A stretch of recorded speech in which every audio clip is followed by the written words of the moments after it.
February 27th, 1997. I am Ellie Gooch. Bob and I are down talking to our good friend Frank Owen, and we know he is a true Culverkite. We want to hear what he has to say today. Well, now, Frank, you've got the floor, and you like to talk, so... Well, as John Harrigan said in his editorial there, I always start everything with well.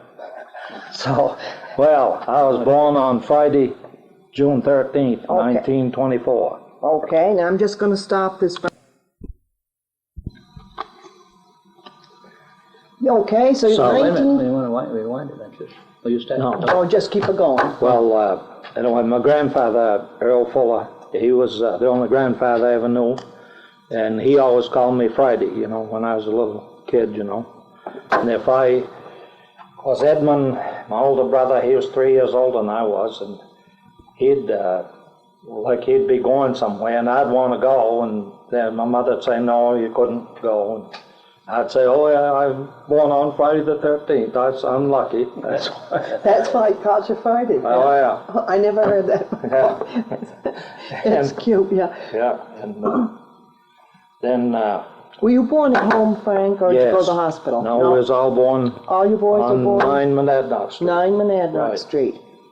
My grandfather bought that house in 1916, I think. It was a house that was built by Hollis Stevens. He had a sawmill over there by where John Bannister place is, back of Bob Wilson's mill. Right. And he went through bankruptcy, and I guess the house was up for sale. My grandfather bought it. My real grandfather was Thomas Hill, and he had a drugstore on Main Street. And he and my grandmother were divorced, and he went out west to California in 1901. And Rick Stickney's father took over the drugstore when he left. And my grandmother owned the building. Cora? Yeah. Yes, Cora. Cora, right. And then, so I don't know, she married my grandfather, Earl Fuller, and my step-grandfather. And my grandfather on my father's side was, let's see, he died, I think he was 30 years old. He died in 1897 of consumption, they said it was. And, so actually, Grant Fuller was the only one that I ever knew was a grandfather, you know. And I, you know, kind of, well, grew up in the neighborhood there. There was the Cisco family lived over in where Sheldon Gray lives, and the Johnny Cisco and I, and then there was Raymond Guerin. He lived in the house where David Woodard lives now. And his father was a railroad agent down at the station, and they moved to Bartlett after a while, and so we kind of lost him. But Johnny and I and Raymond, when we was around there, they used to call us the Three Musketeers. And do you want me to tell about that? Yes, I think that's a wonderful story. Well, one time, of course, my father was a rural mail carrier, and of course he was gone all day long, but you know, you always gotta get a little money somewhere, you know, so I always used to go into my grandfather, Earl Fuller, run the store on Main Street, and usually hit him up for a penny or two, you know. And I'd been in quite a few times, and I went in this one day, and it was Johnny and Raymond and I, and they both had a couple of pennies.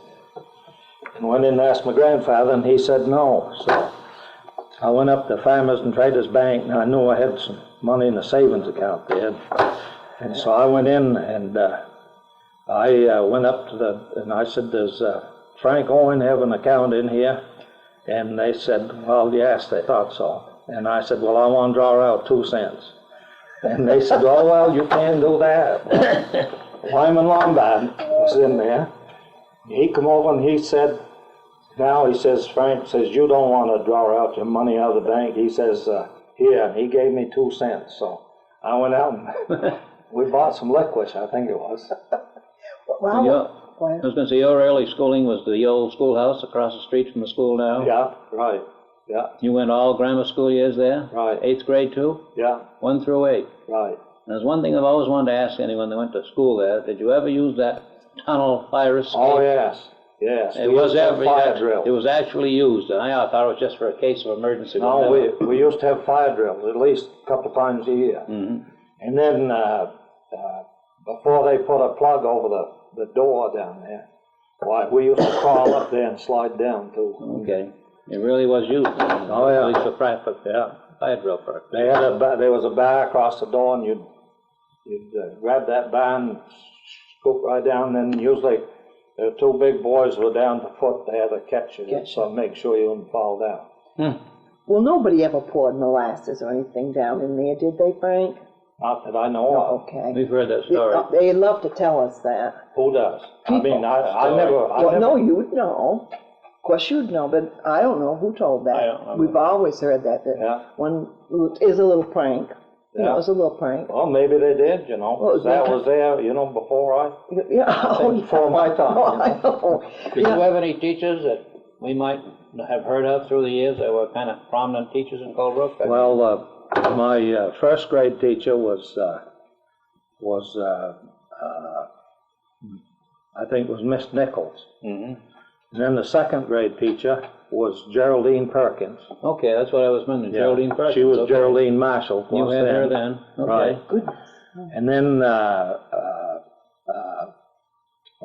Doris Wadsworth, who married Ralph Brainerd. She was my third grade teacher. Sure. And then the fourth grade teacher was Ursula Killam. Mhm.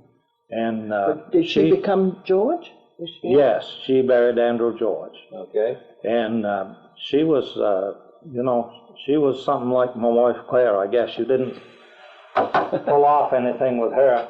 If you had any trouble with her, she'd wrap your knuckles with a ruler, you know. Mhm. But she controlled the room, you know. The kids didn't. And then let's see, the fifth grade, I think I think her name was Wilson. Then the sixth grade was Pete Orr, Bertha Orr. She went into the service, and I think Dean Reed was telling me the other day that, I don't know if she's still alive or not. I think she's passed away, but he said she lived in Littleton there, late years. Then the seventh grade was Helen Lynch, not Helen Lynch, Mary Lynch. She married Bernard Nugent in North Stratford. Mhm. And I had her in the seventh grade. And then the eighth grade was Elizabeth Thompson. And she was an old maid school teacher, and she had a heart of gold. In our eighth grade, I remember we went on a class trip. We went down to, she or her sister run a hotel, it was a kind of a big house there, and she took a room, was on the lake there in Ashland, on Route 3, just going below Ashland. We went down there and stayed overnight, and I remember she stayed up all night, and the girls was up on the top floor, and the boys was on the second floor. And she and Ruth Patterson, she was the English teacher from over the academy there, and they guided the stairway.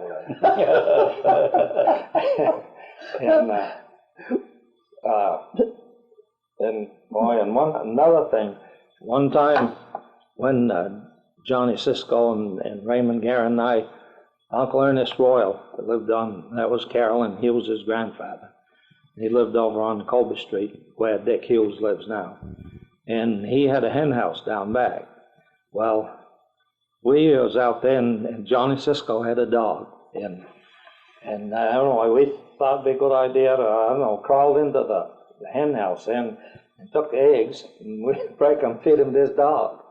Well, Lord. Uncle Ernest couldn't figure out how come he wasn't getting any eggs. So he put some of those China eggs there in the nest there. They claim that make the hens lay, you know.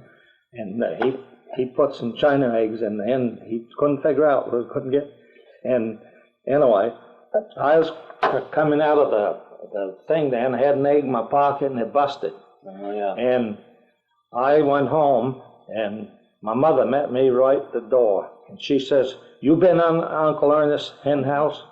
And I looked down at that pocket, and I thought, how'd she see that? But Persis Young, who was working there at the house, she happened to look out the window and saw us coming out of the thing there. And after that, Uncle Ernest started getting more eggs. Yeah. We're talking about like 1930 to 1938, aren't we? Your school, Yeah, around, about the time of teachers I'd would have say been there. around Yeah, 1930. okay, just trying to put a time frame Yeah, on what right. we're talking about and who the teachers were at Yeah. that particular time. See, I graduated from high school in 1942. Yeah, that'd be just about right then, yeah. Yeah, and Well, did they have a principal in the grammar school then, or Elizabeth Thompson was the principal. she was the She principal? taught also, didn't she, probably? Oh, She yeah, had a class, but she had the 8th grade. Okay. Yeah, and that was before they had, No, they weren't divided. You were No, all there. one class, One yeah. class. no, what I mean is, like the 8th grade, each one had a Room. room, and but I mean, one teacher did all Yes, you do. Teaching. Mhm, yeah. I don't know what they Specialized. call it. Yeah, I know what you mean, though. the, yeah. Yeah. Well, just to finish up the household over there on Monadnock Street, Frank, so you and your mom and dad and your brothers Earl and Edmund and Haven lived there, and then who else lived there? Aunt Sally. And Aunt Sally made her home there. See, Aunt Sally Hill, she was married to Russell Holmes, and then she was divorced, and when she was married to him, they lived on the big farm there, just going towards Wallace Pond there, just over the Beach Stream Bridge there. And she came back, and she lived in the house there, and there was my father and mother, and us 3 boys, my grandmother and grandfather, and Aunt Sally. And then, When did Aunt Sally start the store, or work in the store, Frank? well, at the time when she, After she got divorced, maybe? yeah, Okay, that's what I was see, she went to Nassau College, and she taught home ec. I've forgotten, I think she taught down to Bradford, Vermont, once, for a year or 2, and then she taught over here at the high school. She taught in Colbrook Academy. Yeah. And then did she go into business with Earl? Well, she worked in there, and then she took the store over when he died. But he really was the one that started Fuller's Yeah. store, Frank. Yeah, he he had an operation back in 1917. He had stomach ulcers, and they sent him down to, I think it was Dr. Terrell. He was a Colbrook boy that practiced down in New York City, and he went down for this operation. They told him if he had the operation, he'd probably live for 2 years, and if he didn't, he wouldn't live 6 months. Right. Well, anyway, he had the operation, and that was in 1917. He died in 1957. 57, yeah. Wow. So much for that. For 2 years. Now, another thing, Sliver Bummel had that same operation. I remember one time I was in the barber shop, and my grandfather was in there, and Sliver had just had the operation down to Hanover, and he had the operation, and he got right up the next day. My grandfather said when he had his operation, they wouldn't even let him dangle his feet over the bed for 30 days. Is that right? 30 days. Wow. Wow. Times have changed. Yeah, That's incredible. yeah. Did that cause any problems? Let's see, that really was like 3 generations of all you folks living over there. Well, once in a while, my father and my grandmother might get in a little. Tangle, yeah. But they wouldn't interfere with the folks bringing you boys out. Well, it might try. Might try, yeah, okay. Yeah. But see, my father bought the Johnson place in there. That's down here on Bridge Street. Right, Mm. right. And he bought that in 1938. And he planned to move down here, but my mother never would. And, Oh, she didn't want to? No. Oh. So he had 2 apartments made, and then he always had, 6 or 8 cows there, and he used to have a little separator there, and he sold cream up the store, and people would come to the house and pick up milk. And then he had chickens and eggs and... He did all his farming out of the Johnson place, right, really. Right. And then, see, after we got out of the service, Edmund and Marion, they lived downstairs, and Clay and I lived upstairs. And then in 1949, I think it was, Edmund built his house. Right. And his house was made out of lumber from that building on Dutton's Island there. Dutton's Island, out on Bay Golf. Oh, is that right? Yeah, Bill Beecher bought that building and tore them down, and he framed Edmund's house. I never knew that. Yeah. That interesting. So that was 1949. Then they moved downstairs. We moved. They moved into their house, and we moved downstairs. Then there was an immigration officer by the name of Bob Pay that moved upstairs. What's that, P-A-Y? P-A-Y-E, I think it was, Pay. And then they got transferred over to Malone, New York, I think it was. I don't know whether they're still alive or not. And then when we built our house in 1951, see, my father gave Edmund a lot to build his house on, and he gave me my lot. This was all part of that Johnson estate. Right. Okay. Right. Yep. This, see, there were 7 acres to this Johnson farm. And then Ida Cohn owned a lot next to it. I think it's 3 acres where Jesse Cleve lives. Mm-hmm. And then he bought that from Ida. Ida bought the place across the old fruit lands. Yeah. Mm-hmm. In fact, that farm there was my grandfather, Hill, and my grandmother lived there. Was that right? Years ago, huh? Yeah. Tom Hill? Yeah. He did. Yeah. That's where they lived. Yeah. Down there. Right. And then, anyway, Ida bought that place and, from the Pratt sisters. Mm-hmm. They had it. And I think, Otis Bryan had the barn and the land. There's about 50 acres land there. And he used to keep some cows there and everything. Mm-hmm. And then he sold out to Benny Danforth. Mm-hmm. And Benny Danforth moved the Bear Rock Schoolhouse down. Mm-hmm. He moved that down the same year that we built our house. What year was that, Frank? 1951. 1951. Right. And, let's see now. Well, I was going to ask him about your dad, to see when we were talking about your father. I'd be interested in when he became a rural mail carrier, and any stories tell along those lines of how he used to first go out or when it started, Frank. You any stories you can tell about your dad? The mail route that he carried the mail on out in Columbia, that was always run by an Owen until, I don't know, they got things juggled around. I can't remember whether it was Edmund. He got a different route because it was longer and it gave him more money, mm-hmm. you know. But my father, Ezra Owen, I think, Everett Owen was my father's uncle. He was a chiropractor down Lancaster in late years when he died, mm-hmm. before he died. Right. And he was the first mail carrier on that mail route. Can you put any kind of a date on that? Well, I know it was before 1918. Yeah, that's what I was wondering. Before the First World War, anyway. So yeah. It started delivering mail to the Royal. And then Ezra Owen, he took over. And then my father was a substitute. And then my father, I think, he started carrying mail there in 1920. Well, what was he using for transportation? He had the horse and wagon in the summertime, horse and sleigh in the winter. Yeah. And then when he carried mail in the wintertime with a horse and sleigh until 1936. Right.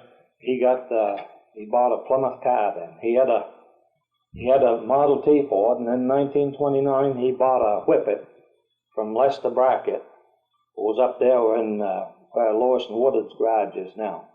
Mm-hmm. I remember I went with him and got the car. And there was a ramp, and the car was upstairs, and they drove down the ramp. But I went up with him and rode home with him the car. Mm-hmm.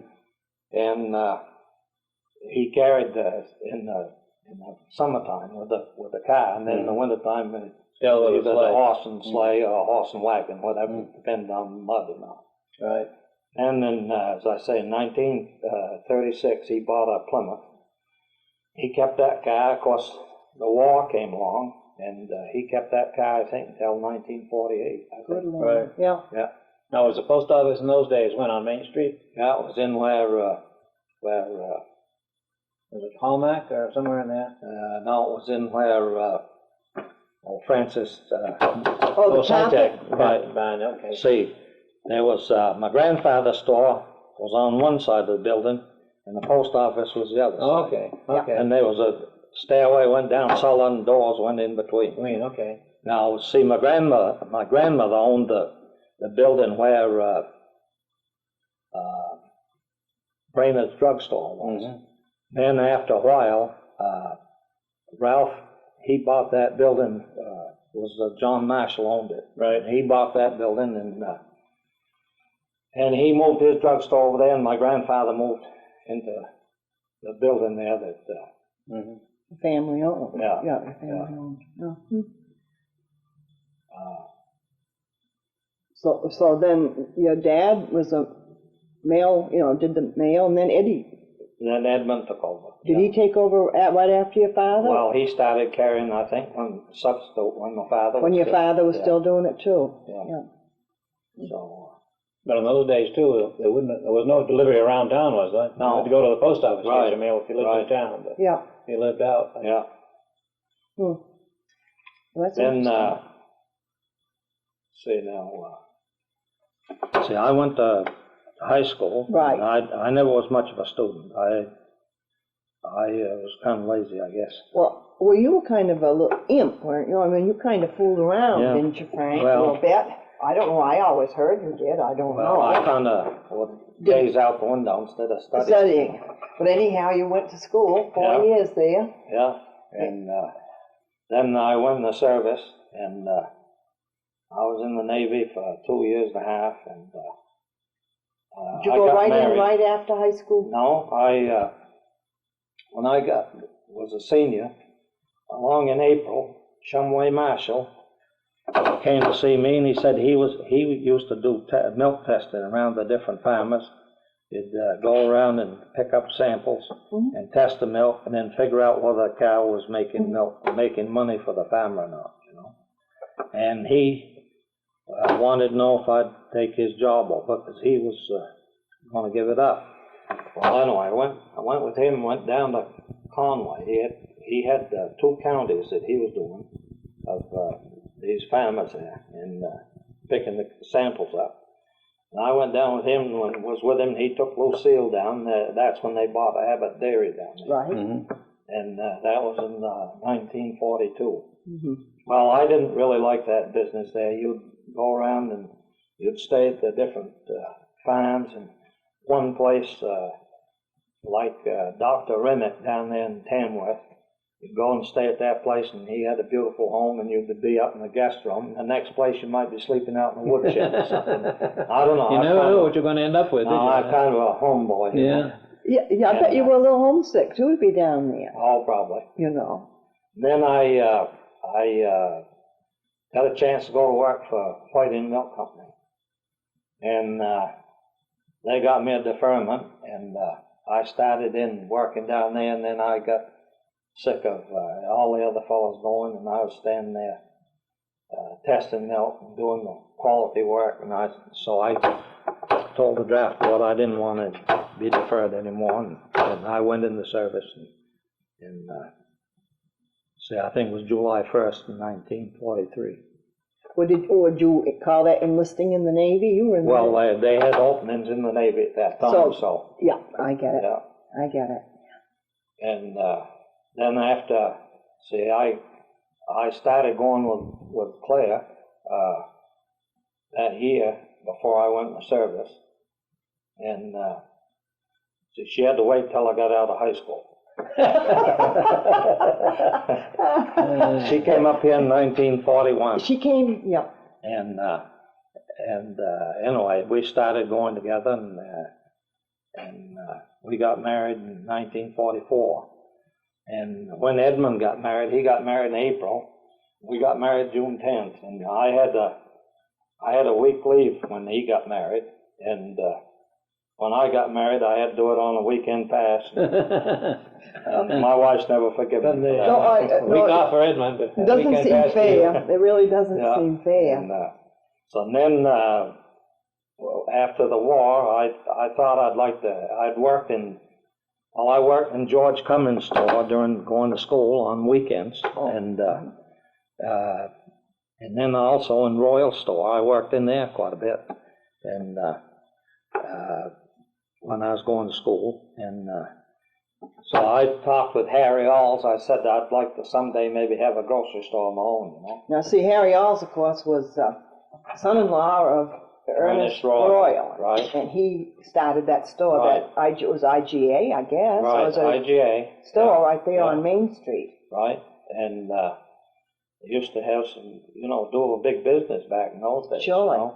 Sure. And then, see, Harry, I talked to him about going to work in a store, and he said, yeah, he said, you know, he'd be glad for me to go in there and work. And I come back and I started in at $25 a week. There at Royal's. Royal store, and I worked there. Well, let's see. Well, first thing, when I just got out of the service, they were cutting ice. That was in January. And I went to work up on the ice pond there, White and Milk Company, there, cutting the ice, Was that the one there right on? by Bobby Davis's.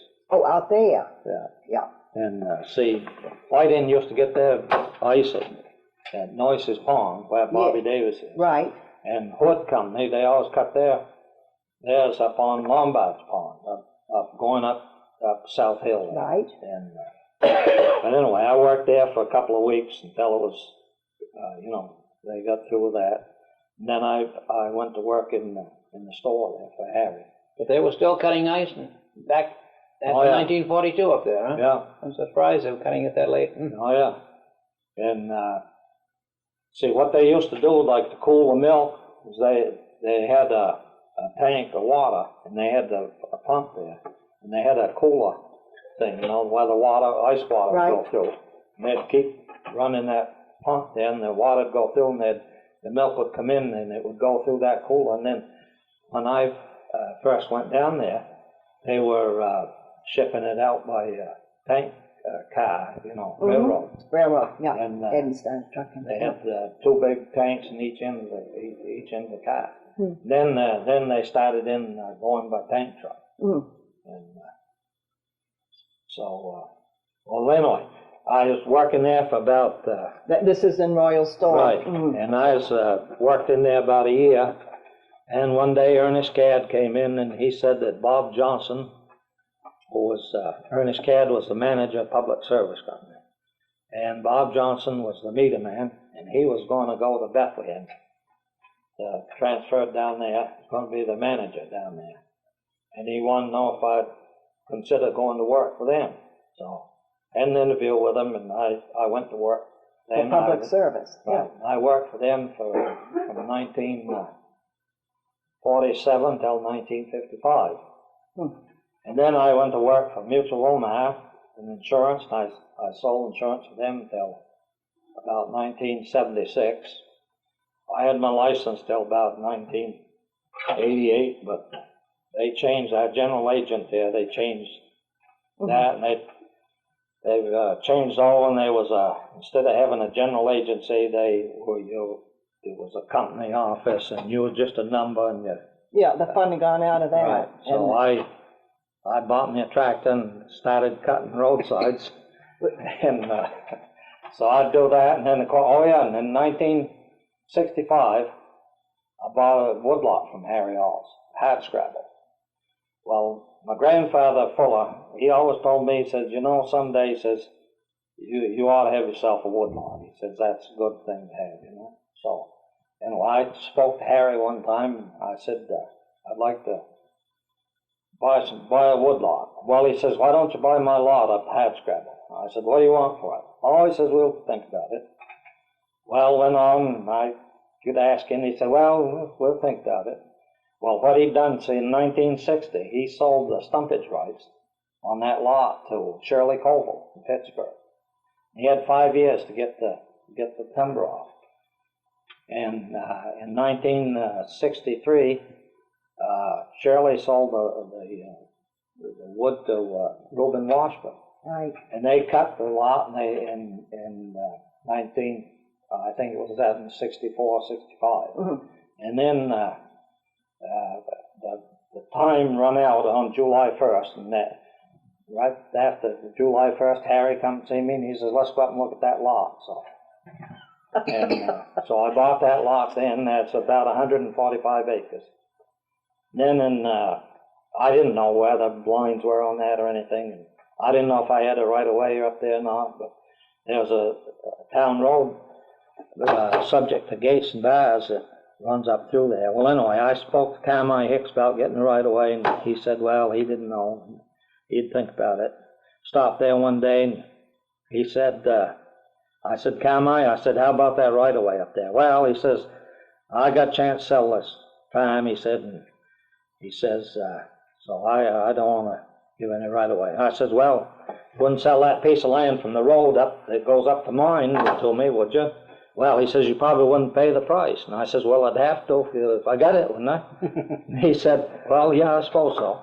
So I bought that. He did let you have it. Yeah. And we agreed on the price.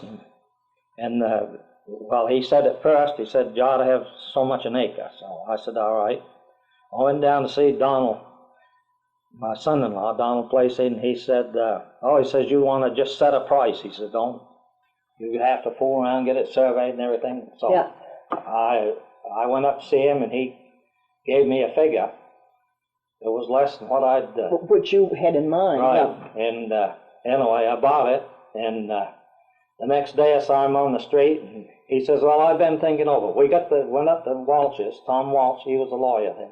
Got the deed made up, and he and his wife went up and signed it that afternoon. I gave him a check, and I went down to told Earl Wadsworth, I says, you better cover that check, because...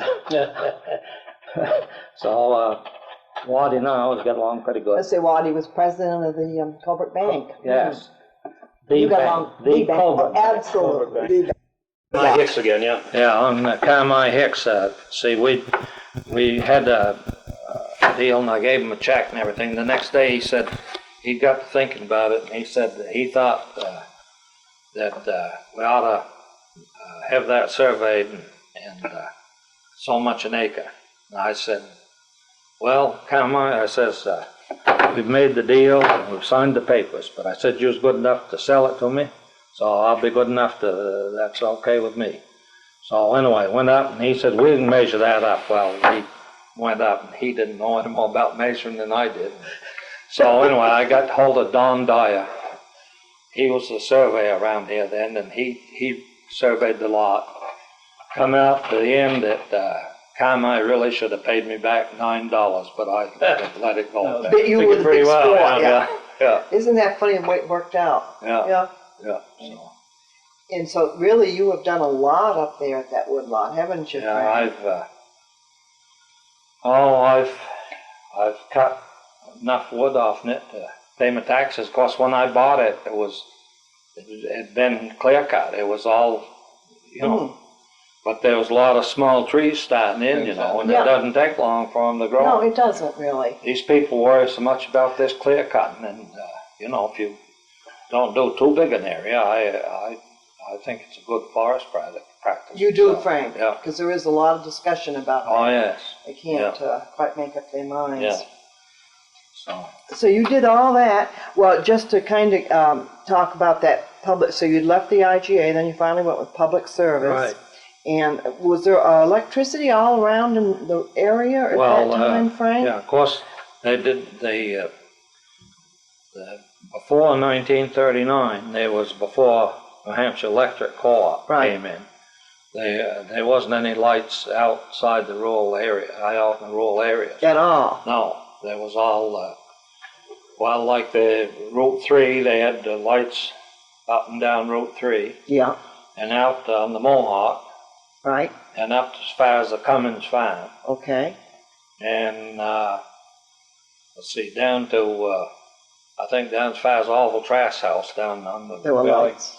And then they came in, and they put in all these roll lines. I get it. And, but now like public service, See, I was with him when we put in the line up to Lorraine Mastersoul's. Up on Toad Hill, Right, surely. right. And see, he had, I've forgotten how many cows there, and he was cooling his milk with ice, and he said it cost him more for the ice than it did for the electricity when he got around.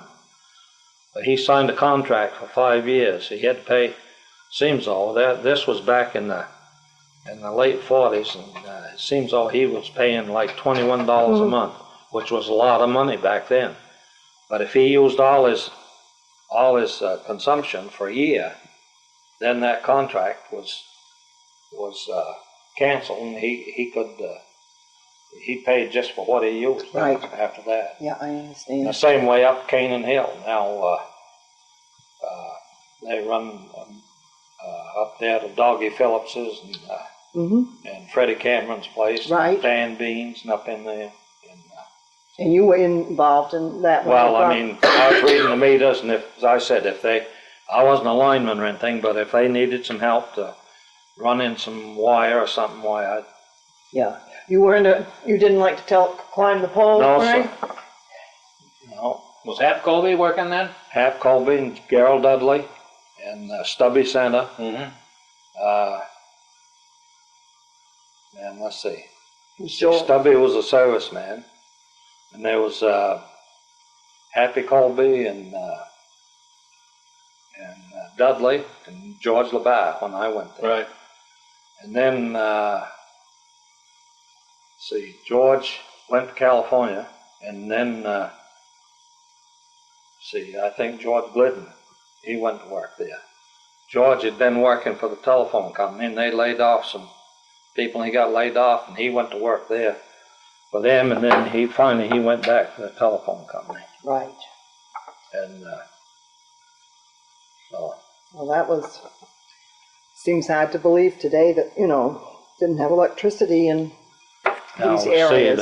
They didn't have lights out Diamond Pond till I forgot now. I don't know what they had them in 39 and all. Yeah. So. Well, Frank, you bought your camp out to Diamond Pond before or after you bought your woodlot? Before. You bought Diamond Pond Right. before. Bought that from Charles O. Stevens.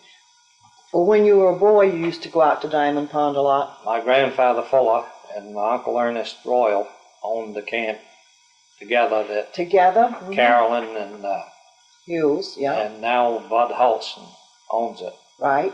And anyway, I guess the families got so big or something. We was out there one time, and Lou wanted to go out, and anyway, she didn't like that too well.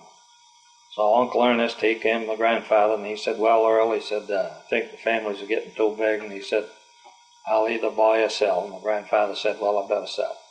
Yeah.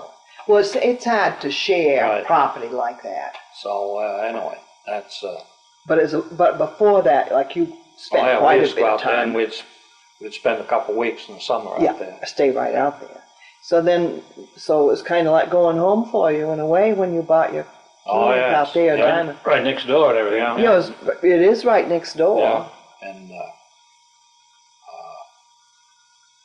my mother, she never would go out there after that.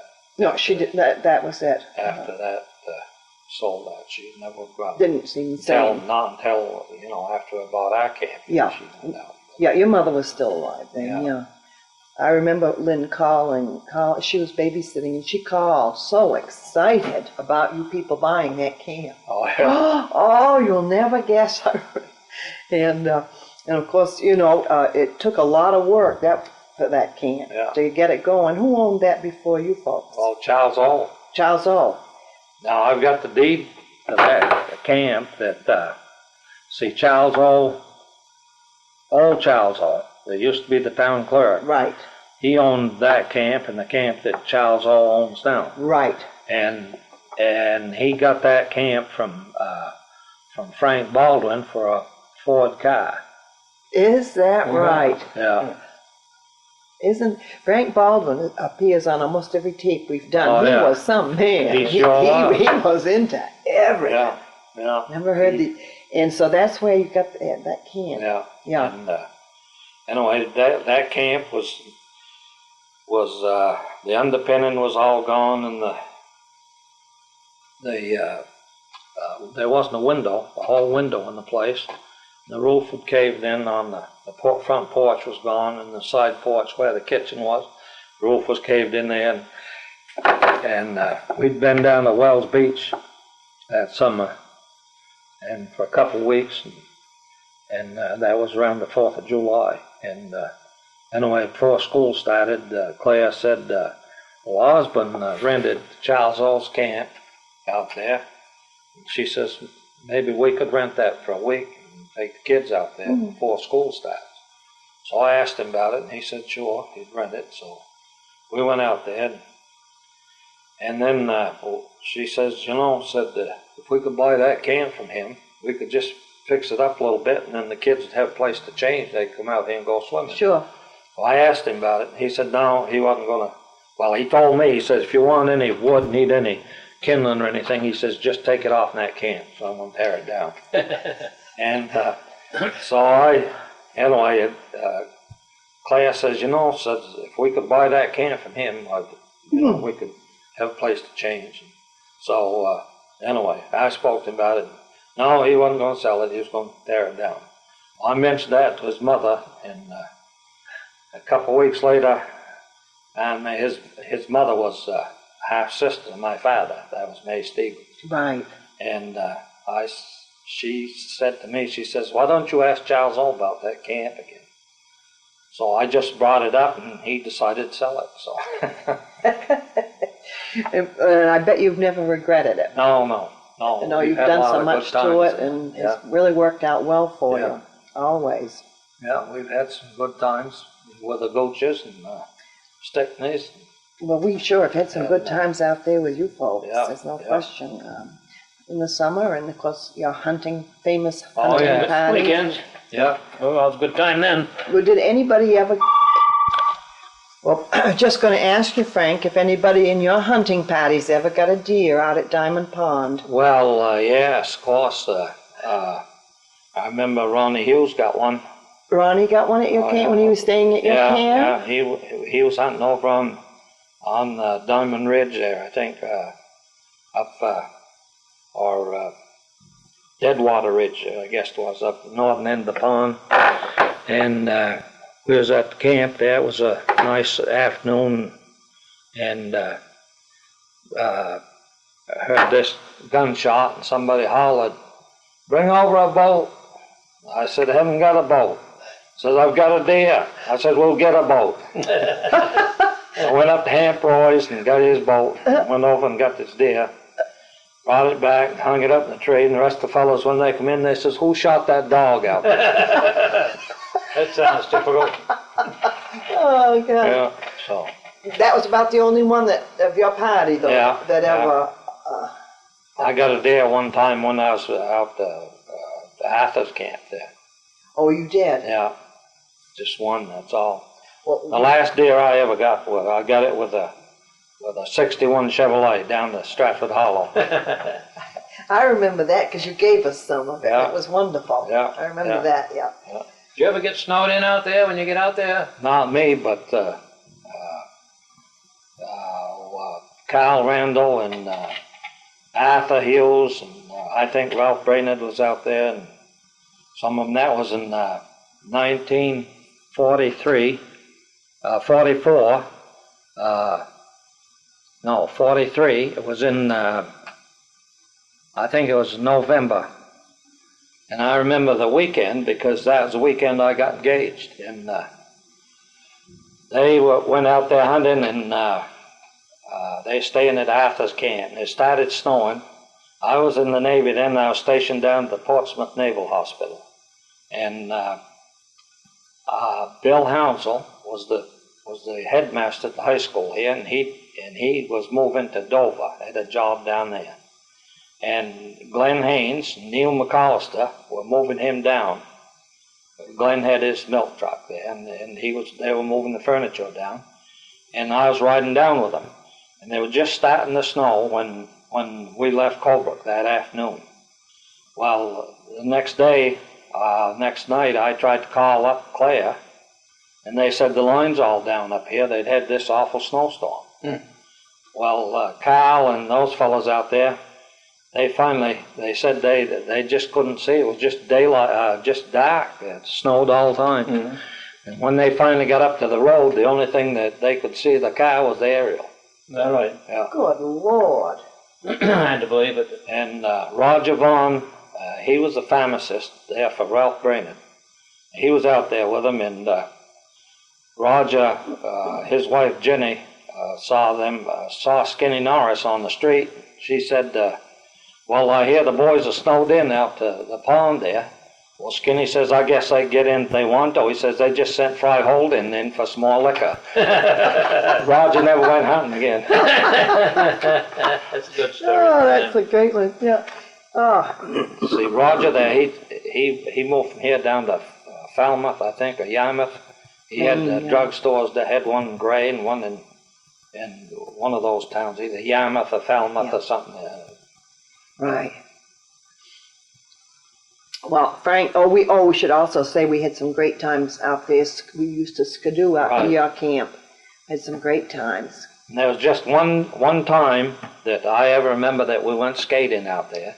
You folks were with us. That's right. And Hamp Roy. Yeah, that's And Hamp told me the other day, we was talking about that, and he said that's the only time that he ever remembers that pond being smooth. so you could skate. like yeah, that. that's a rare thing Yeah, up here in this right. country. Yeah. It really is. But we sure had a good time that day. We sure did. Yeah. Now, if I remember, E.H. had a birthday, and Millie took care of the children, put on a party for them. Yeah, it was a good time. Yeah. No question, it was a good time. Well, Frank, Bob and I were talking before coming down, and we both remarked that it'd be hard to talk to you about some things because it is not. I can't think of an office that you haven't held in the town of Colebrook.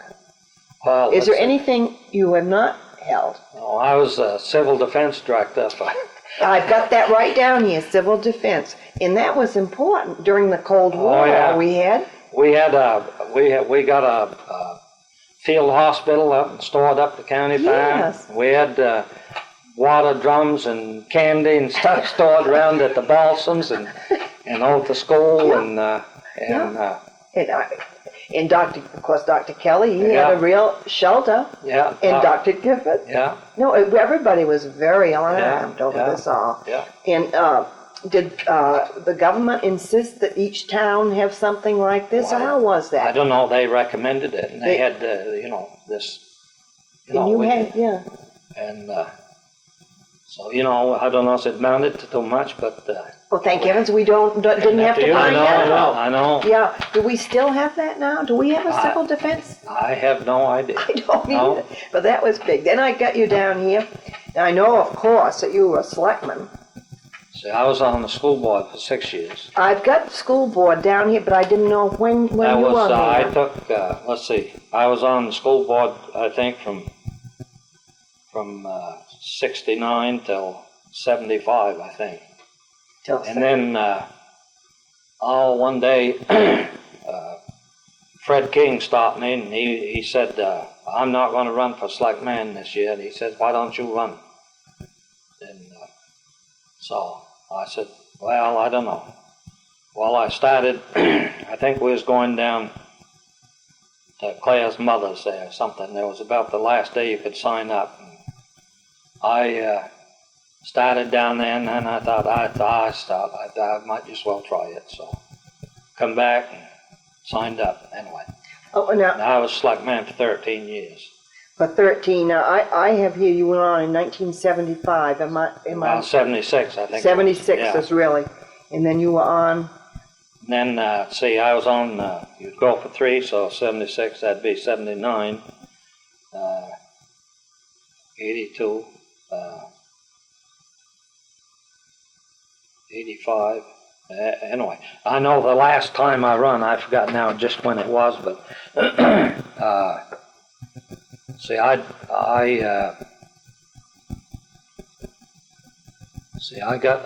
got elected, and then I had that business, the hat business, and Dr. Merrithew said I should give that up. He said that was too much of a stress on me. So So I gave it up. I was thinking you were on bicentennial time, 1970.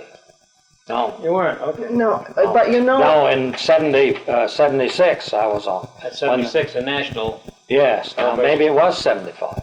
Because I'm in there's a picture of us, the Buddy Lewis and Merrill Wright and I. in costume. Right. I looked at that just before Yeah. I came down. That's the national, and that's not the Cobrook bicentennial. Right, the That's national. the national. National. Okay, that's confusing. I see Yeah. that picture too. Well, if you didn't read the cap, you'd think it was 19. Yeah, it was 76. 76, okay. Yeah, and You and Buddy and Merle. yeah, Yeah. they were burying that time Okay, capsule see, at I the was thinking, I library. thought that Yeah. was tied up with our bicentennial. I did too, our Bob. bicentennial. I Okay. did too. Yeah, Were those coins our bicentennial? I think so, yeah. Our bicentennial. We did we have any for the, 1976. did we have any coins? No, it was I don't- 1970 when we Yeah, had the our own was bicentennial. Our own bicentennial. And I remember I was supposed to be on the committee to feed the people there at that bicentennial. And Bob Moore told me, he said, you know, we're going to have 400 or 500 people and you've got to order all this stuff. So we had this caterer from Lewiston, Maine, and boy, I'll tell you, if you ever lost any money on something, they had lost it on that deal.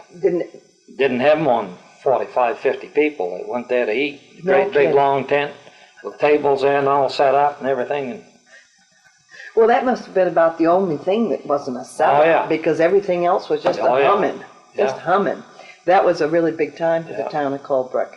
So you were selectman maybe from 1975, 76 then, and for 13 years. yeah. And it was a hard job. It is a stressful job, wouldn't Well, you yeah, say? but, Because you know everybody. But you gotta have something when you're in and let it out there. Don't let it bother you. No, you gotta, because no matter what you do, why, Not going to Can't please everybody. no. Well, you were a selectman when Monadnock Village got going, weren't Yeah, you, Frank? yeah. Do you feel that was one of the one of the accomplishments? Yeah, but it's nothing I had to do anything No, to it do just with. came. Yeah, But you had to give your okay, didn't you? well, yeah, I mean, we had meetings, and of course, Ledger, see, Pipe Lafrander, who was his wife was a sister to Mud Stevens. Right. They lived in one of his he was a big contractor down in Keene, you know, and he had this low-income housing around, but he also had some real nice apartments now, you know, like 3 or 4 in a nice big building. Right. And Pipe and Mabel lived in one of those. So they knew him, and that, of course, they spoke very highly of him. And That's really one of the reasons, perhaps, that he came up here. well, maybe, I don't know. Never I knew. mean, No, just came. But it certainly worked out well for Yes, the town, it's been a hasn't good it? thing. Yes, I think it's Yeah. been a very, very good thing. Yeah, So you were you were on the school board, and you were a selectman, and you were very active in the American Legion, Frank. yeah, I was commander back in the 50s there sometime. Back when we was, you know. Were you there were you commander when they were doing those shows, all those shows? I don't know, around that time, I've got a picture of when I was commander, and Willis Holden, and my father, and Earl Wadsworth, and Max Woodrow, I think, Freddie Hall. They were all, you know, around then. I can't remember when they got 50-year pins or something, 40 years or something like that. Yeah, I see. But you and Claire were very involved in those, Oh, yes, and, we were in all the... I call all them the, musicals, but I don't know what they were. Well, we used to have minstrel shows, I guess, You started with minstrel shows? and Sybil Havlicek, or Havlicek, I guess that's the correct pronunciation. We called them Havlicek, but Yeah. Anyway, she and I, we always sang a song at every one of them. At the minstrel show? Yeah. Uh-huh. And Because those would be frowned on today, Frank. oh yes, there's no question. But then we put some on for the church too. Minstrel show? Right. And Ernest Seeley was a minister at that time, and we had the jokes. He said he was going to censor the jokes, and we said okay. So we had the dress rehearsal, and we told him the jokes. And then the night of the show, kind of had different jokes. That he hadn't seen. Yeah. Did he go the night before or after too? Did he hear the regular thing? He was one of the inmates. Oh, he was one of the... Oh, yeah. Oh, yeah. But they were all new jokes to him? Yeah. Oh, that's funny. Yeah, so. Well, so those, all this, well, of course, the ones for the church, helped the church, but the ones for the Legion, did that money go in towards the swimming pool fund, or? It was just to raise money for the Legion. Just to raise money for the Legion. I don't know what they spent it for. Uh-huh. They used to, they'd give stuff to. Because you made money. Oh, yeah. Well, they used to have Legion carnivals too, didn't they? Yeah. Well, the Legion was very active. Now, Lloyd Hawkinson was on the FIS ski team. And he moved in over, after we moved out of the house, The old big house Johnson back house? over here, and Beaton, Mash, and Jerry moved in. They got married, and they moved in downstairs. I didn't know that. Yeah, they lived in over there until they built their house. I see. And Lloyd Hawkinson was a buyer for Brown Company, buying pulpwood. And his wife, Jenny, was Mrs. New Hampshire. Right, I remember. They lived upstairs. And they were upstairs. Right. And what was I going to say? Well, I mentioned the Legion carnival, and Oh, yeah. that's what brought his name. Yeah, well, Lloyd, he was a ski jumper, And when one of those Legion carnivals, and I don't know, but that might have been the year that I went up to your house then and had that big thaw. But anyway. Oh, by snow machine. We went Yes, up on Hicks's Hill up there by where Danny Hebert's house is now. Right. And we built a ski jump there. Mm-hmm. And Lloyd came down over that jump once and was going to have the carnival starting the next week. And we had this thaw and everything went. And so that was the only time everyone over. But that was very active, and today the American Legion isn't active, really, is it, No. Frank? I don't. The young fellows, I don't know, they just didn't take over Yeah. like we did. Yeah. So. Now another thing, of course I put on chicken barbecues for a long time. Now, who did you do that for, Frank? Well, I started out for the Legion. Uh-huh. And then I did it, I don't know, 2 or 3 years for the FFA when they got in a bind, because they used to put them on too, Right. Now, the recipe that I've got, that's... That you're so famous for. Yes. Now, the thing is, Bill Annis was the agriculture teacher here. Mm. And one time, he called me up, we got friendly, and he called me up and he said, I think it was Wayne DeLong, or one of the DeLong boys, had a project. He was raising some pullets. And he said, or some,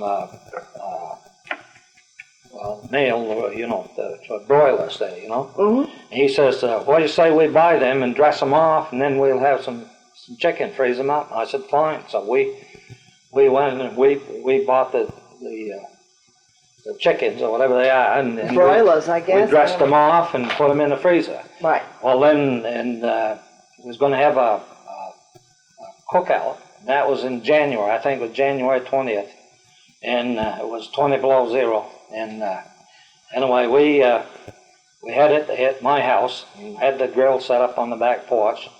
And there was Bill and Sis and Roger and Roger Carlson and his wife. And so anyway, we cooked the chicken, and Bill brought down this barbecue sauce, and he used that. Well, it was awful good, and I said, geez, I'd like that recipe. He says, I can't give that out. That's a secret recipe. And I said, okay. So we went on, and anyway, then he decided to go over to Cornell and get his doctorate, and which he did, and then I helped him move down to Silver Lake. They moved the furniture down there to her mother's. Mm-hmm. And he told me, he says, well, when I leave town, I'll give you the recipe. I said, okay. So he did. And so I started using that recipe, and that's the one I've always used, and everybody's tried to get it, and I don't know, I just It's a think secret. it's pretty good joke, Yeah, of course it is. And so anyway, he was up a few years later, and I said, you put on any barbecues lately? And he said, oh yeah. I said, well, do you use that secret recipe? He says, well, what recipe? Now he's forgotten all about it. So I haven't seen him for quite a while, but I gotta Check into that. yeah. That's funny. So, but I put I put barbecues on for the Kiwanis since 1978 when they started. You have. And then the Legion there, we put on quite a few years. And then, of course, the Easter breakfast there, down the church, we've had that Oh, since for years. the 1940s, I think. In the 40s? Yeah. What about the famous church smorgasbord? And the smorgasbord there. You were very involved. Oh, yeah. You and Claire were Yeah. very involved in those. And then actually, Claire and I we designed that kitchen down the church too. You did Yeah. after the fire. Yeah. When we fixed Had a lot of bickering about this and that and everything else. And finally, I took the bull by the horns and we drew up a set of plans. And now you see, like the sinks out there, we put them that way so people work Yeah. both sides, washing the dishes. And then we tried to have, so that it was worked out pretty good. Well, I think it's very well set up. Yeah. Very, very well set up. Now, those smorgasbords, you did those for a good long while. Yes, we did. And they were wonderful. Now, Percy Congdon there, Jack Congdon and Alice there, they're really the ones that got us started on Oh, the is that smorgasbord. right? Percy was a pilot, and he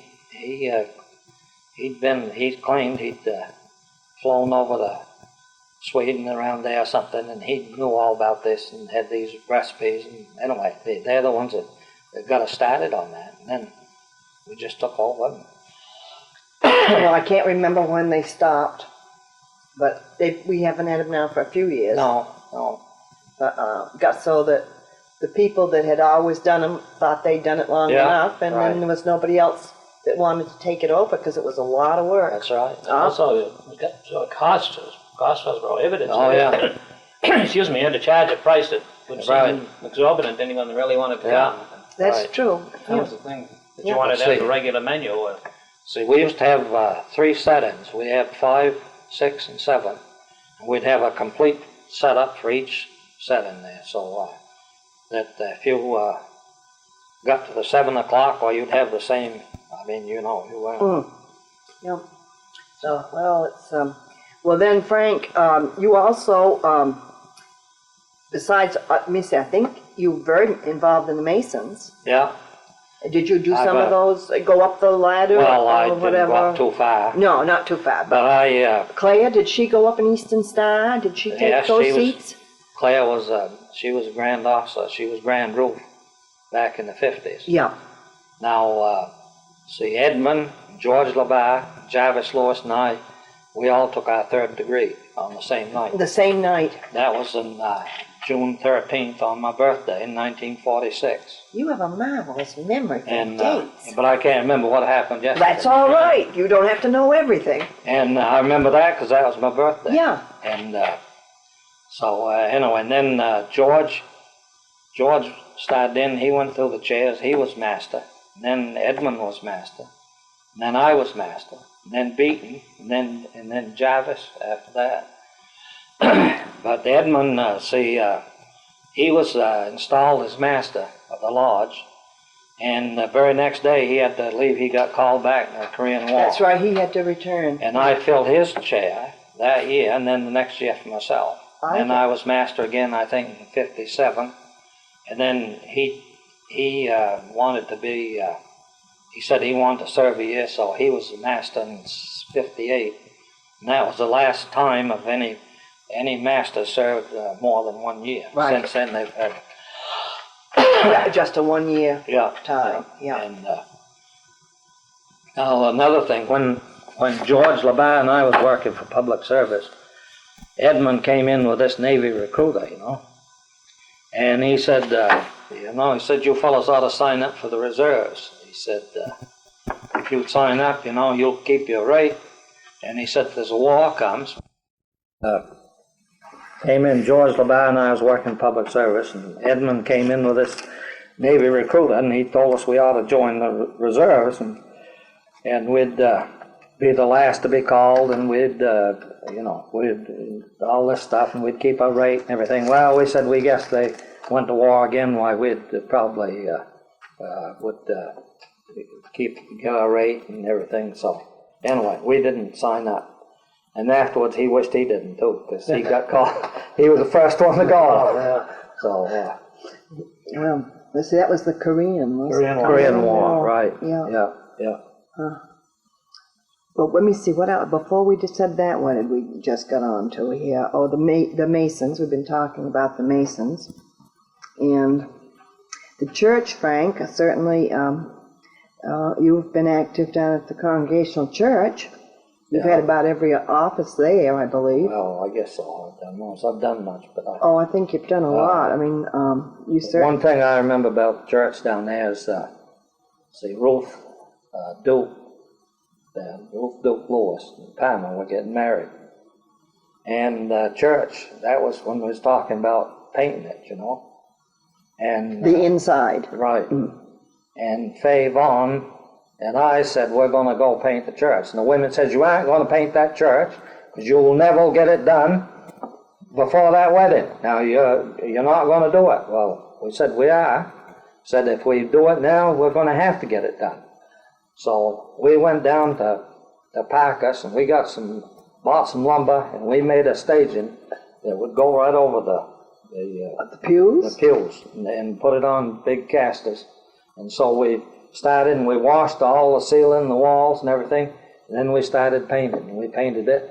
And we had a lot of help there, but we got it done. And Helen Lyman, I think, was the minister then.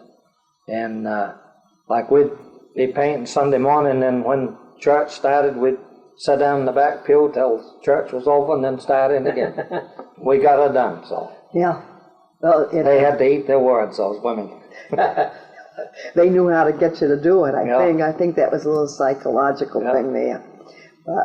Then, of course, when the church fire, I don't remember when that it was. 67. See? He just knows those dates. And then, of course, we had to do the painting all over again. Right, yeah. It's a big, big job. And when I was speaking about the church, I always remember Miss Lyman. And, we all loved her so much. And, of course, we were having that terrible time in the country with the Vietnam War. That's right. And it caused a lot of problems in Colebrook. I remember Bob and I went over and talked with her. And why was that, I wonder? She didn't want to imagine the parade or get off her prayer. Because there's a way. And then that, was it Adams or something, or the guy up the Episcopal Church? He was... Goffro, Elliot Goffro was his name. They didn't, and... But that's the way it was in town. It was very divided, how people felt.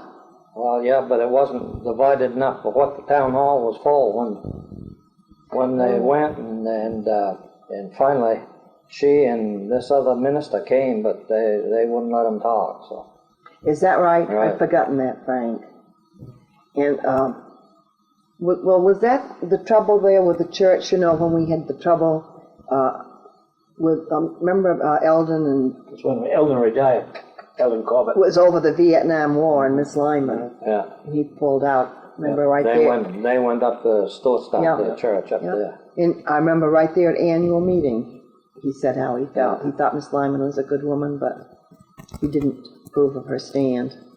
Although that war was a bad Sure war. Was. Really. Well, let me see. So we've done the Masons that you were involved in, the American Legion, the Kiwanis. You never were in the Junior Chamber of Commerce. No, were you, I was Frank? too old. You were too old, yeah. I'm an old man, Yeah, one of those exhausted roosters they talk about, I guess. And the school board, and the church, and the American Legion, and a selectman. Now, we've got to certainly get into this. Maple syrup business come before the Christmas tree business, or were they the same time, or how was that? I was up on the woodlot with my son-in-law, Donald Placey. And, this was in the late 60s. And he says, you got some Christmas trees up here. Of course, back then, that was when, everybody was cutting wild trees, Mm-hmm. And so, I went up and I cut, a few trees and everything. And then I was going to really go into the Christmas tree business, you know. And Leighton Cree went up there with me one time, and he told me, he said the best thing to do, he said, is to start right out, and he says you can't afford to do everything by hand. He says you got to line your trees up and everything so you can use machinery and do it. He said, so, but then I started in maple syrup there. I thought I'd like to, well, to start out with here, I'm ready. Jeffrey and Jerry and Robbie and them, they I guess was Jeffrey originally started it, but they wanted to make some maple syrup. Right. And anyway, my father he got them some buckets, and they tapped some of these water maples down the back of the house. Right. And so anyway, we used to make, I don't know, 3-4 gallons of syrup, you know, and my father built a little sugar house there, and he bought an evaporator there, one that was made out of a barrel and a set of pans. And so we was doing pretty good. And then I thought, well, I wonder if I could do any sugaring up on the woodlot there. Well, the forester went up with me, and he says, you got some good sugar maples up here. So I thought, well, I'd like to try. So I bought tubing enough for 50 taps, and that was in 1973. And I tapped 30 trees, and we couldn't boil all the sap we was getting, so I didn't tap anymore. Then we built a sugar house here in the summer of '73, and bought an evaporator from Wayne. Well, bought it. He gave it to me. He wouldn't take any money, but I did give him some syrup there. Who's Wayne? Wayne Ladd. Wayne Ladd did Right. this for you. The evaporator that I had first was 3.5 by 10, and it was a King evaporator. And Eddie Hibbard's grandmother had it. Their family had it up on Holden Hill originally. And so we got a new set of pans for that. And I started, I think we had 425 taps the first year. That was in, the first year we did that would be in '74. Yeah. And then we've added to it, so every year, so now we tap about, about 1,900 to 2,000 taps. Boy, started with 400. Yeah. That's amazing. 1979, I bought a new evaporator, and I bought it with stainless steel pans, and then with a preheater. The preheater's got pipes in the top and a cover over it, so you preheat your sap before it goes in the pan. And then you have a pan that collects your condensation, and it runs out into a barrel, and you got all that to wash your filters and stuff with hot water. And then we used that, but it was an awful job to cut the wood and haul it down here and everything. And so in 1989, I sold that to Palmer, Lewis, and Jarvis. And I bought one that was oil fired, and that's what I've been using since. And it's a lot simpler, isn't it? Yeah, it's Time saver. Yeah. But we make anywhere from, it depends on the year, but a good year is around 400 gallons, 350 to 400 gallons, syrup. That seems very good to me. And and of course I'm not able to do any of that woodwork now, but Irvin Pollard, my grandson-in-law, he does that woodwork. So.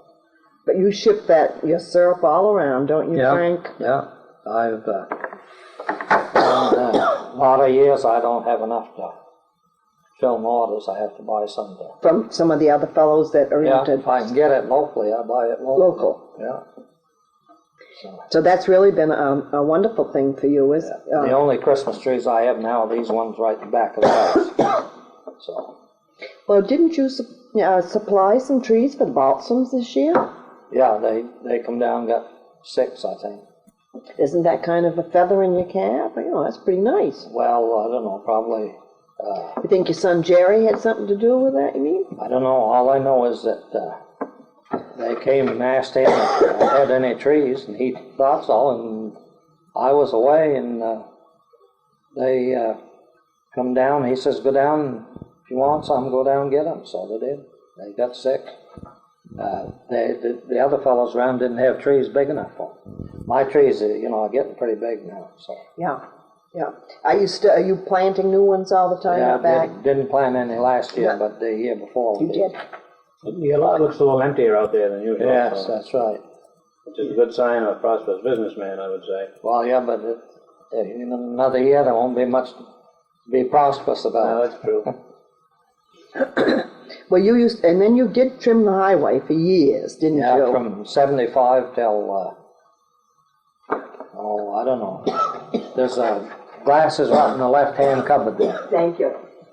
You trimmed the highway for what, state of Vermont, state of New Hampshire? Well, I started out, I mowing for the state of New Hampshire, and then I mowed for the town of Colebrook too, and then the town of Leamington, Canaan, and Averill, and then I did Columbia for a few years too.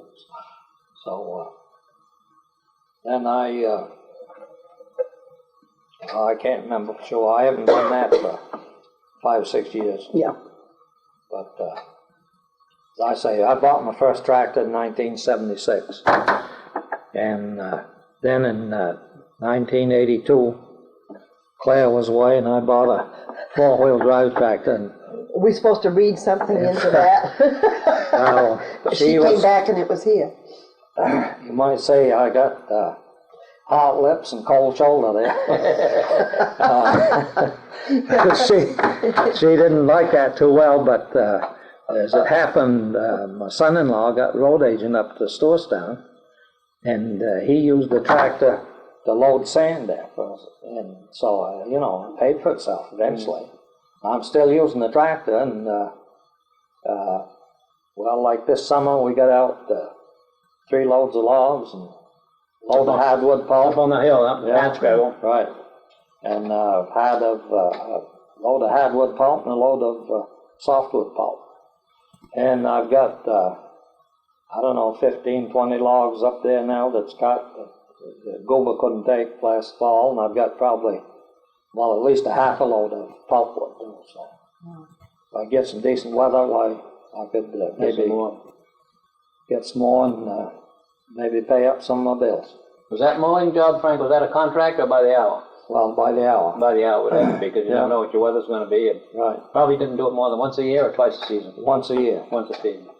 You said you used to go up into Averill. Yeah, we mowed, mowed that Canaan Hill Road. Yes. To do that? Yeah.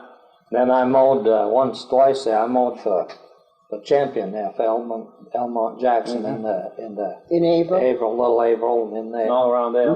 Yeah. Yeah. All And right. then one year, the tractor broke down at Pittsburgh, and I mowed right through to Shawsville. You did? Yeah. Huh. Snow was flying when I got done, but I wore my skidoo suit. Is that right? Yeah. Skidoo suit came from Hill's Department Store. Absolutely. You see, we got to get You got that that in in, there. that helps. Well, you had a close call, didn't you, mowing up on I guess Toady I Hill? did, yes. How'd that go? I've kind Well- of slipped my mind. Damn fool I am, I was moving from Toad Hill to Canaan Hill, Right. and I had my tractor parked up in Danjo's, Wilfred Danjo's yard. Well, I went up to get it, and I was going to leave my pickup there and then have somebody come back and get me, Right. Well, I got out to the brow of the hill there, and I thought about my thermos bottle, so I jumped off. Of course, I didn't know enough to set the emergency brake. And I jumped off and went to get my thermos bottle. Then I come around, and the tractor started to roll down the hill. Well, I tried to get onto it, and I had one foot up there, and I was jumping, and finally that wheel caught my pant leg, and it just threw me right down on the ground. And that wheel come right over the whole side of me. Mm-hmm. And I thought, this is it. There's no way that I get out of this. And the thing is that the weight of the mower, it was up and it was on the other side. And I think when that hit my foot, I had work shoes on, and that kind of bounced a little bit, and it did take some of the weight right out there. But if I'd had the tractor that I traded for, after that, I had that one there, and I had the wheels were loaded, the tires were loaded with calcium chloride, water solution, so you got more weight and you don't spin so much. If I'd had that, I'd have been a goner.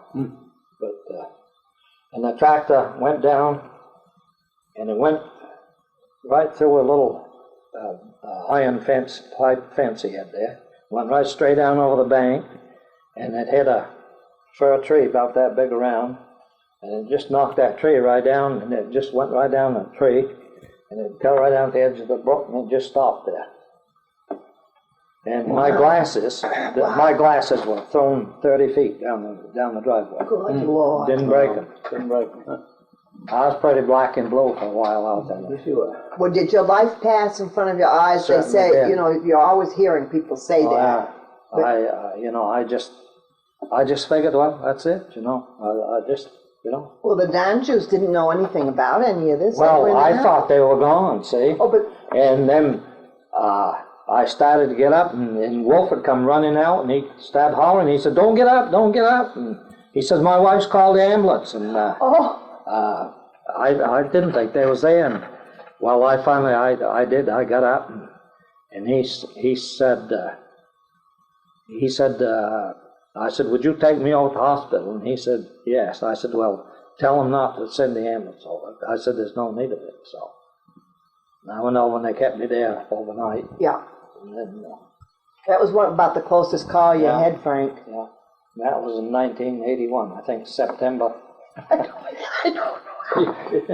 don't know how you pull these dates out, I'm sure.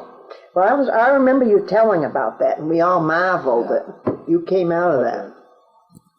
Absolutely. So So, that was kind of a scary time, I'm sure. yeah. Frank, you and Clay have had some marvelous trips. Yes, we have. We had the year she retired from teaching. What year was that? I That know was in 1985. 1985. And we went to Hawaii. Yeah. We was over there 2 weeks. We went on a talk tour. My brother Haven, he was in a business where he did a lot of flying, and he got a lot of those frequent flyer miles and everything. Yeah. He and his wife used to go to Hawaii every year. They just loved it over there.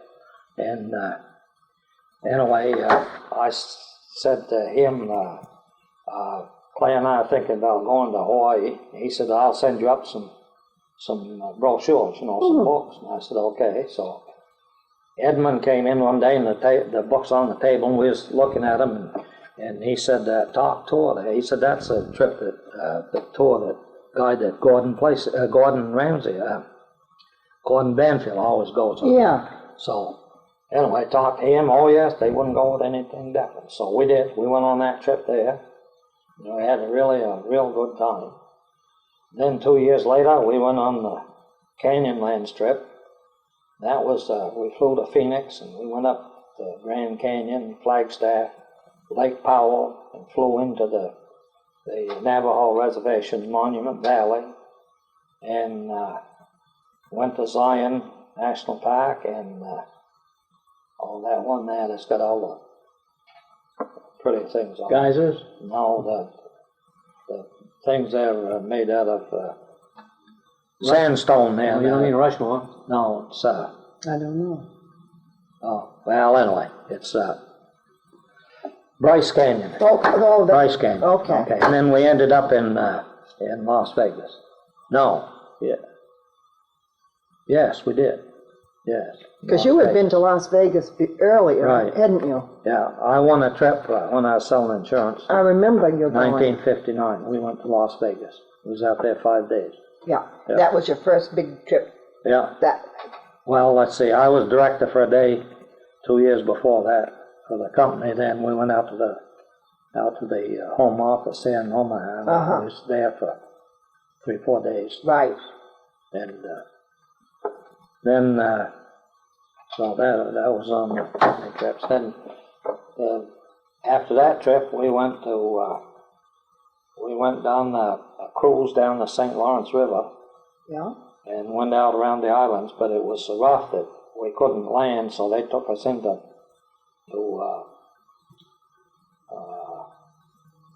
what's that island up there?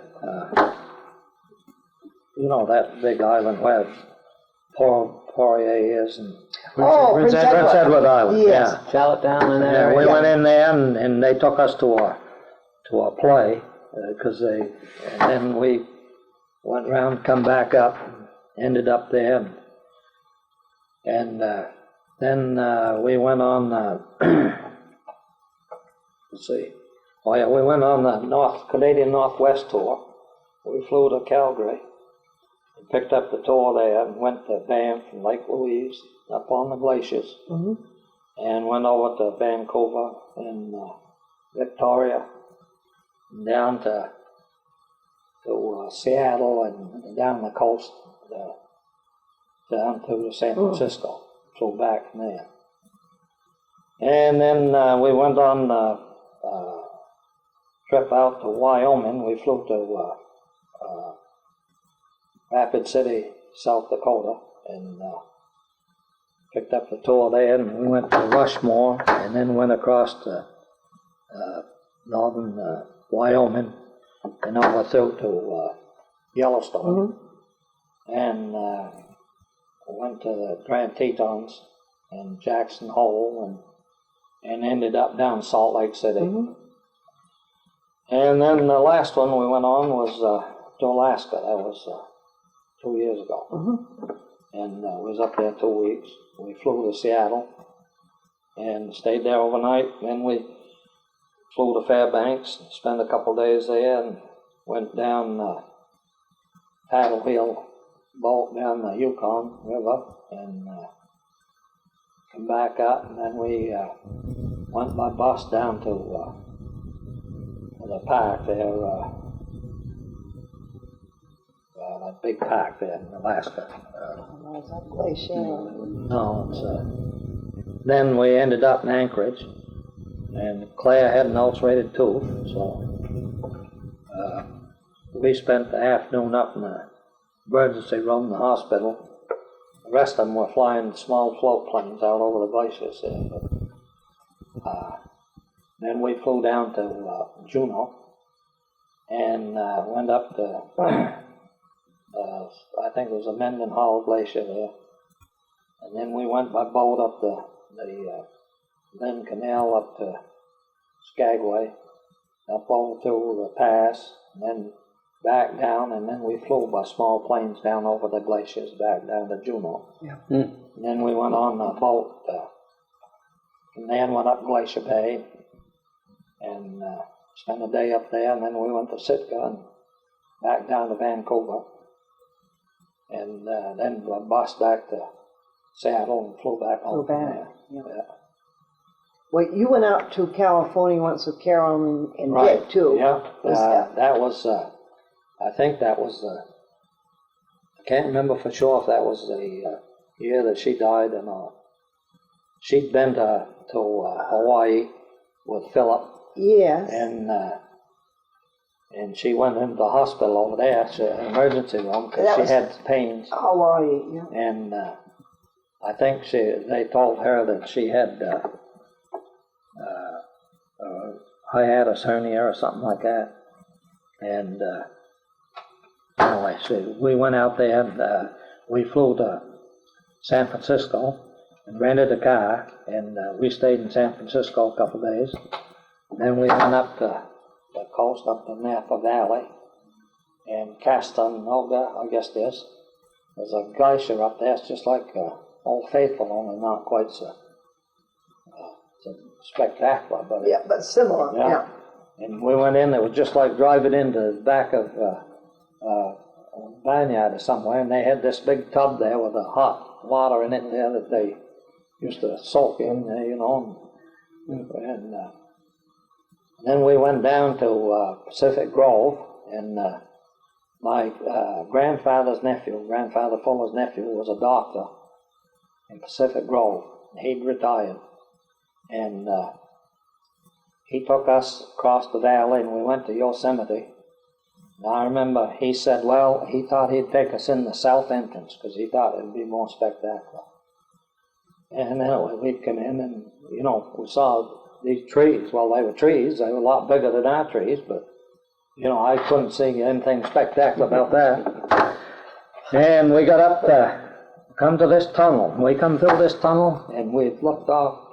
When we come out of there, it was just that beautiful panoramic view of those big ledges there, and, you know, and waterfalls. It was in June, you know. The snow was still melting, and the waterfalls just coming down. It was beautiful. Then we went down to... So he did know what he was talking about. Oh, yes. Yeah. We went down this hotel, and it was stone and logs like and everything. And I said to them, I said, that's the hotel that Richard Levitt and Joan, see, Bob Chase was stationed at Merced there, at the air base. Mm-hmm. And Richard Levitt went out there to visit them. They went up to there, and they went in there, and they had getting some postcards. And they had one postcard, and it showed the hotel there. And there was another one that showed the hotel, and it was squiggly like. I don't know if you saw it out for the camp or not. No. I had it for quite a while. No. But Richard sent that to us, and he said, this is where it looked when we went in, and this is how it looked when we come out. And I said, that's the hotel. Oh, no. They all said, no. I said, by God, it is. And it was. It was. Yes. Yeah. And that's, you know, when I think about how beautiful that country was and everything, and the damage that they had out there this year. Oh, it's awesome. Yeah. It really is. Yeah. Well, you've had a lot of trips. You got anything planned? You know, you and Clay like to do Going here? to Diamond Pond this year. This year, go to Diamond Pond. That's a nice spot. Well, of course, you've got that wonderful raft. Yeah. Haven't you had a good time with that? Oh, yes. That was a good thing to have done. Yeah. You know, sometimes you look back and say, that was good Oh, we yeah. did that. Yeah, we've had an awful lot of fun with that, and you know, the kids have used it, and you can enjoy yourself, you know. Yeah. Now, of course, Diamond Pond isn't too big. As George LeBar used to get after Millie Roy, and he'd say, well, this is the harbor. He says, where's the lake here? But we go around the pond, around, you know, from the right that way, and the next time we go around the other way. So we have a two routes. variety. Yeah. You know. Yeah. Yeah.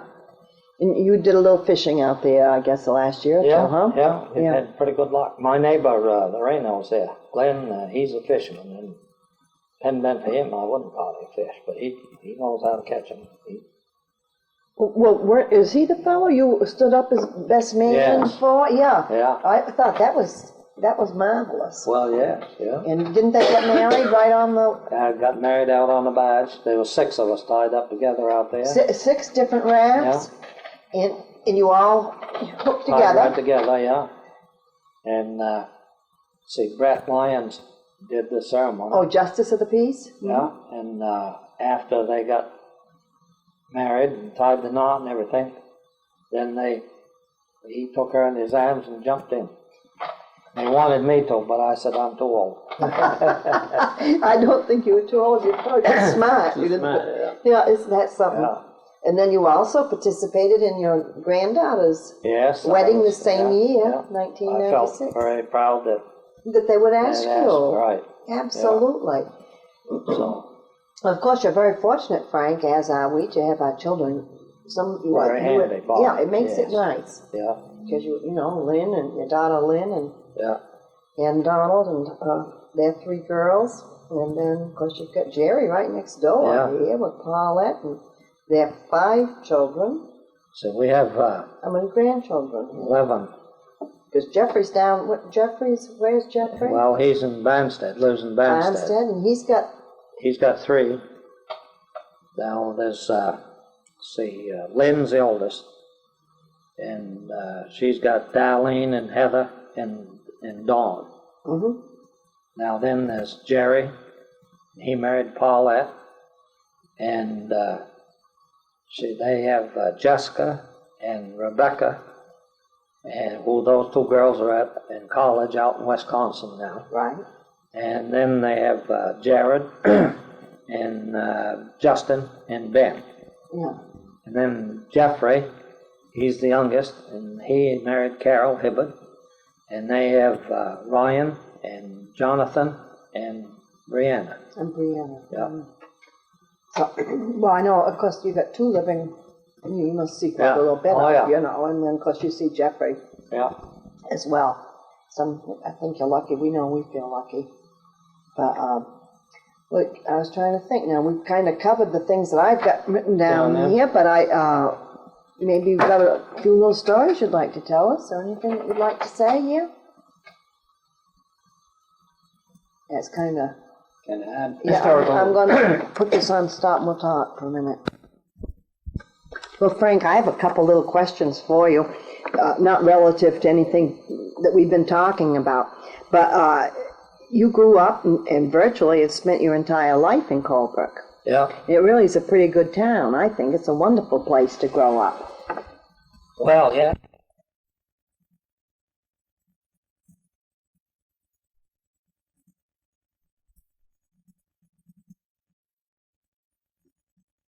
Got on to this, Frank. It is a good old place to live. Yeah, You see a lot of changes, Frank. yeah, some I like and some I don't like. Yep. The thing is that a lot of things that, that used to be, they never will be the same again, and there's nothing you can do about it. But the thing that does bother me is a lot of times, it's not only in this town, but in other towns, you get some of these people that move in from down below, and they say they move in because they like the area and they like the way the small towns run. And then the first thing they want to do is to change it. Right. You know? I agree with that. I think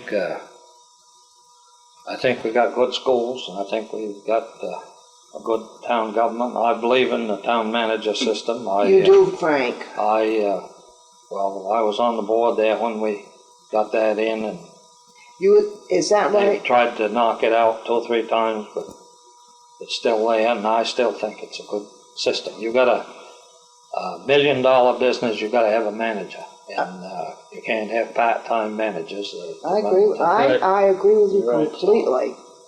I really do. And I know a lot of people didn't like Sally Wenzel, but I think Sally did a good job. She worked for the town for many years, and she had her faults just like everybody else, except you and I. Well,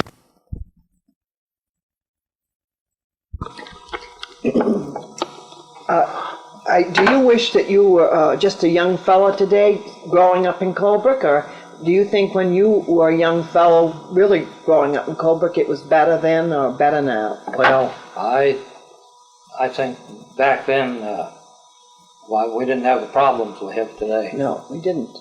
And I don't know, everybody, while the town was, I guess, was about the same size, but I don't know, it was different. Everybody knew everybody else. Yeah, I don't know why Now that I don't is. know anybody. I mean, I grew up on the street and used to know everybody. Now I don't know a person. But why is that? I don't know why that is. So everybody stay in the house and watch television or I guess so. something like that? I don't know. I think one thing was when they started delivering the mail around town. That's That's a good point. thing. But a lot It used of to be people kind used of a gathering place. Right. Post office, you see somebody every day. Yeah. It's like the only place you see them now is when you go to the grocery store. Yeah. Now, another thing, they're all complaining about fixing up Main Street and the business on Main Street and everything, but everybody goes out and shops out of town. They Yep. go down to Ames or down somewhere else, and I mean, then you wonder why your store's closed and everything. That's a point well taken. I won't disagree with you there. Now, there's no store in town where you can go and buy a suit of clothes today. No, and certainly, we all remember, you had Cummings, George Cummings. Cummins and Dean Gilkey. Yes, Yeah, those two men's stores. Right. there. yeah, they were good clothes. Yeah, Yeah. they were. And really, no, you couldn't buy a suit in Colbert now. No. But on the other hand, I don't know if people are wearing suits anymore either Well, much. that's true. You Your know, doctors, you see, you No, people you don't know whether they're doctors or woodsmen now no, when you you see don't. them nowadays. No, it's different. And Yeah. people used to buy, real clothes, Yeah. but now everything is like just, dungarees. Yeah. And that's all right too. I don't have any particular No, I don't problem with either. that. I think back though, people used to make their own fun. You know, people Right. had a good time. Yeah. Just going out sliding or any of the little stuff we used to do that was fun. Didn't When you talk about that, I always bring up the same old thing years ago when we put a couple of toboggans behind the cars and went up Fish Pond Road. You remember that night years and years ago? It was snowing out. Carolyn and Dick, yeah. Carol and Dick, and I think you Yeah. folks were with us. And Jenny and Nellie Rick and Jenny and Bob. Rick, and we got a couple of cars out. We got toboggans. There wasn't much traffic in those days. When Yeah. it sounds like a million years ago, but it wasn't. But we put toboggans back of those cars and went sliding up Fish Pond Road. I'll never forget that. Yeah, I think. And I remember the one time we went on snow machines up the Mohawk. Right. You could Right. do it That's very, the very- only time I've ever Yeah. heard of anybody Anybody doing going up the Mohawk that year, and I don't know what year it was. Do you?